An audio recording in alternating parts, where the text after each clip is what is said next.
Hello everyone ဝေဒီဇိုင်းနေကြိုဆိုလိုက်ပါတယ်ကျွန်တော်ဝေဒီဇိုင်းရဲ့ founder ဝေပြဖြစ်ပါတယ်ဆိုတော့ဒီနေ့မှာတော့ align motion နဲ့ chassis design ဆွဲတဲ့အခါလုံးဝမထည့်တဲ့နည်းကိုကျွန်တော်ဘက်ကနေပြီးတော့ပါမယ်ဆိုတော့ဒီနည်းအချက်လေးကကျွန်တော်တို့လူသိနေတဲ့အချက်လေးပေါ့နော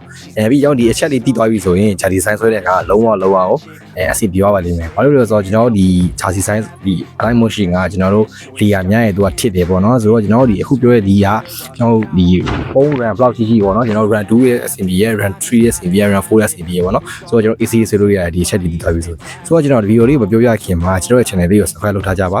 ါဘာလို့လဲဆိုတော့ကျွန်တော်ဘက်ကနေဒီ subscriber တရားပြီးသွားတဲ့ခါကျရင်ကျွန်တော်ဘက်ကနေရောဒီ Mandarin Chinese server book လေးကိုလက်ဆောင်ပြီးတော့မှာပါဆိုတော့အဲ့ဒါပြီးရင်ကျွန်တော်ရဲ့ဒီ Telegram channel လေးကိုမချားသေးကျွန်တော်ကြပါဘာလို့လဲဆိုတော့ကျွန်တော်ဒီ design နဲ့ပတ်သက်တဲ့ knowledge တွေကိုကျွန်တော်တစ်ခါတလေကြာယူမှာမတင်ဖြစ်ပေမဲ့လည်းကျွန်တော် Telegram channel မှာကျွန်တော်တင်ပေးထားပါတယ်ဆိုတော့ဒီ channel လေးကိုလည်းကျွန်တော် subscribe ဒီ description လေးမှာကျွန်တော်ချထားပေးရပါတယ်ဆိုတော့ဒီဗီဒီယိုလေးကိုစားတဲ့ရအောင်ဗီဒီယိုလေးမကြည့်ခင်မှာလည်းကျွန်တော်ဖုန်းလေးကိုစောင်းထားလိုက်ပေါ့နော်ကျွန်တော်ဖုန်းကိုစောင်းပြီးဒီဗီဒီယိုလေးကိုစောင်းပြီးတင်ထားတာဖြစ်တဲ့အတွက်ဖုန်းစောင်းပြီးကြည့်ပေးကြပါတော့ဆိုတော့ဗီဒီယိုလေးကိုစားလိုက်ရအောင်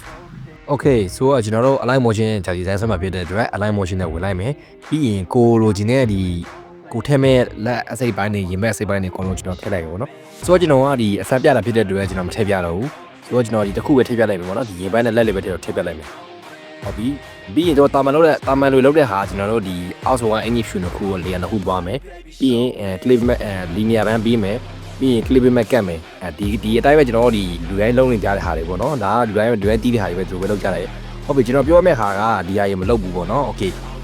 ကျွန်တော်ဒီကောင်လေးကိုကျွန်တော်ဒီနှစ်ခုကိုကျွန်တော်တို့ဆက်လက်ပြီးမှကျွန်တော် crew ဖတ်လိုက်ပေါ့နော်ဒါကတော့ကျွန်တော်သူ့ရဲ့ဒီ layer ရှိတလောက်ဒီအကုန် crew ဖတ်လိုက်ပေါ့နော်ဟုတ်ပြီပြီးရင်ကျွန်တော်ဒီ crew ကိုကျွန်တော် clip mat ကတ်လိုက်မယ်ဒါဆိုရင်ကျွန်တော်တို့ဒီ clip mat ဝင်သွားပြီပေါ့နော်ပြီးရင်ကျွန်တော်ဟုတ်ပြီကျွန်တော်ဒီ glue ကလိုက်တယ်ဟုတ်ပြီ design ကိုဘာသာဆွဲမလဲ design ကိုကျွန်တော်တို့ဒီအပြင်ဘက်မှာဆွဲကြမလို့ပေါ့နော်ဆိုတော့သဘောတရားကကျွန်တော်ဒီအပြင်မှာကျွန်တော် layer ဒီအပြင်မှာကျွန်တော်ဒီ layer 3ခုပဲထားမယ်ဗျာဒီအပေါ်မှာ layer ထပ်မတူတော့3ခုပဲထားမယ်design တွေကိုကျွန်တော်ကဒီ glue ပဲတောက်ဝင်ဆွဲမယ်ပေါ့အဲ့လိုသဘောတရားကျွန်တော်တို့မှာဟုတ်ပြီကျွန်တော်ဒီအဲ့တော့ကျွန်တော်ဒီ glue တွေဝင်မှဒီကိုလိုချင်းတဲ့ design မှာကျွန်တော်တခါဆွဲမယ်ဆွဲပြီးရင်ဒီထဲမှာကျွန်တော်ဒီ clip mat ကတ်ကြမလို့ဗျာဥပမာကိုက design ဆွဲတဲ့ဆိုရင်အဲ့ design ကိုကျွန်တော်တို့ clip mat ကတ်ကြမလို့ဒီအပြည့်ထွက်ခိုင်းလိုက်ကြရပေါ့နော်ဒါဆိုမှကျွန်တော် clip mat ဝင်သွားပြီတော့ကျွန်တော်ညနာထင်တာကျွန်တော်ပြပြီပေါ့နော်ဒီကောင်အကြီးဖြစ်လိုက်မယ်ဒီတော့ပဲထားလိုက်မယ်တော့ပဲထားပြီးအပြည့်ထွက်လိုက်မယ်ဒါဆိုရင်ကသူ့တော့ပဲပေါ်ရပါတော့ဘေးကနေပေါ်တယ်ဟိုကအဲ့လိုပဲပေါ့နော်ဟုတ်ပြီဒီနီးအတိုင်းနဲ့ကျွန်တော်တို့ဂျာကြီး design ဆွဲမယ်ဆိုရင် run 2 phone ပဲဖြစ်ဖြစ် run 3 phone ပဲဖြစ်ဖြစ် run 4 phone ပဲဖြစ်ဖြစ်ကျွန်တော်တို့ဂျာကြီး design ကိုအစီလေးဆွဲလို့ရတယ်ဒါပေမဲ့တစ်ခုတော့ရှိရဲအဲ့ဒါဗါလဲဆိုတော့ phone ထစ်နေမယ်ပေါ့နော်ထစ်တယ်ဆိုတာကကို phone က run 2 ဥမှာကိုက run 2နဲ့ဆွဲနေတယ်ဆိုရင်ထစ်လိမ့်မယ်ဘာလို့ဆိုတော့ကို phone က run 2ဖြစ်တဲ့အတွက်စက်က4ရယ်ဆိုတော့ကျွန်တော်တို့ဆွဲရခက်လိမ့်မယ်ပေါ့နော်ဒါပေမဲ့ align motion ထဲမှာဂျာကြီး design ဆွဲတဲ့အခါဆွဲလို့ရတယ်ဗျာဘလိုကြီးအရင်မထစ်တော့ဗျာတည်ရမှာ IC ဆွဲလို့ရတယ်တာမန်အပြည့်ကျွန်တော်တို့ဂျာကြီး design နဲ့ align motion ဂျာကြီး design ဆွဲတဲ့အခါဒီ RAM ဘလောက်ဖြစ်ဗျာ RAM 80 RAM 20ဆိုတဲ့ထစ်တယ်ဗျာဘာလို့ဆိုတော့ကျွန်တော်ဒါ layer တွေအရင်များလို့ပေါ့နော် align motion ကကျွန်တော် layer အရင်များရင်ထစ်တယ်ဆိုတော့ကျွန်တော်တို့ကအခုပုံစံက layer အကုန်ချုံလိုက်တာဆိုတော့ကျွန်တော်တို့ထစ်မှာမဟုတ်တော့ပေါ့နော်ဟုတ်ပြီဒါကတော့ကျွန်တော်တို့ဒီRAM 2 phone နဲ့ကျွန်တော်တို့ဒီလုံးဝမထစ်တဲ့နီးပေါ့နော်ဟုတ်ပြီအဲ့ဒါပြီးရင်နောက်တစ်ခုကဘာလဲဆိုတော့ကျွန်တော် off format layer တစ်ခုခံတဲ့နေကျွန်တော်ပြပေးမယ်ဒီကောင်ကိုကျွန်တော် clip mat ထားပါကျွန်တော် clip mat မဖြုတ်တော့ဒီအောက်ကောင်ကျွန်တော်ဒီ layer တစ်ခုပဲထားမယ်အဖြူပဲထားမယ်ကျွန်တော်တစ်ခုထားမယ်အဲ့ကောင်ကျွန်တော်ဆက်လက်ပြီးလိုက်ပဲပေါ့နော်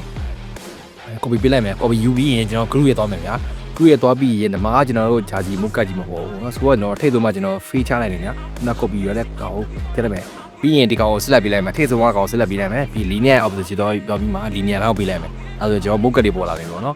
ဒီနောက်အမဲဖြစ်တဲ့ဆိုတော့ကျွန်တော်ဒီရေဘတ်ဟာကြီးကမထည့်ရသေးလို့ပေါ့နော်အဲ့ဒါဆက်ပြပေးမယ်အဲ့တော့ဒီကောင်လေးမထည့်ရသေးလို့ပေါ့နော်ကောင်လေးမထည့်ရသေးလို့ကျွန်တော်ဒီတော့မပေါ်တာပေါ့နော်ဒီကျွန်တော်ပြပေးမယ်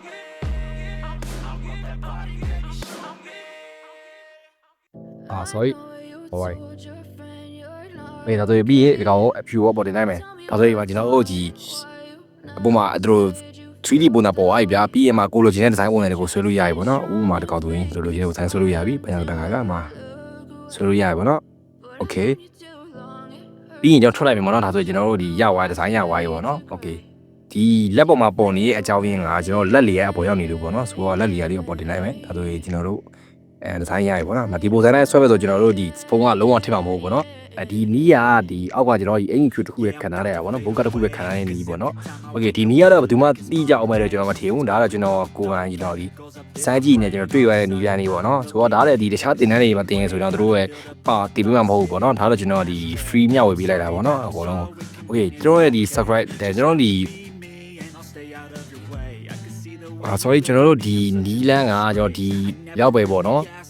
သူကနီးရောထပ်မရှိရောဒီတက်ကျွန်တော်ခုပြောတဲ့အတိုင်းကျွန်တော်ဆက်ဆွဲမယ်ဆိုရင်ကျွန်တော်ခုပြောတဲ့အတိုင်းဆွဲမယ်ဆိုရင်ကျွန်တော်ဖုန်းဘလောက်ဖြစ်ဖြစ်Ready ဖြစ်ဖြစ် Ready phone ဖြစ်ဖြစ်AC ဆွဲလို့ရတယ်ပေါ့နော် Okay ကျွန်တော်တို့ YouTube channel လေးကို subscribe လုပ်သေးရင် subscribe လုပ်ပေးကြပါဦးတယ်လီကို channel လေးရမ join သေးရင် join ခဲ့ကြပါဦးဆိုတော့ဒီ video လေးကဒီလောက်ပါပဲနောက် video မှာပြန်တွေ့ပါမယ်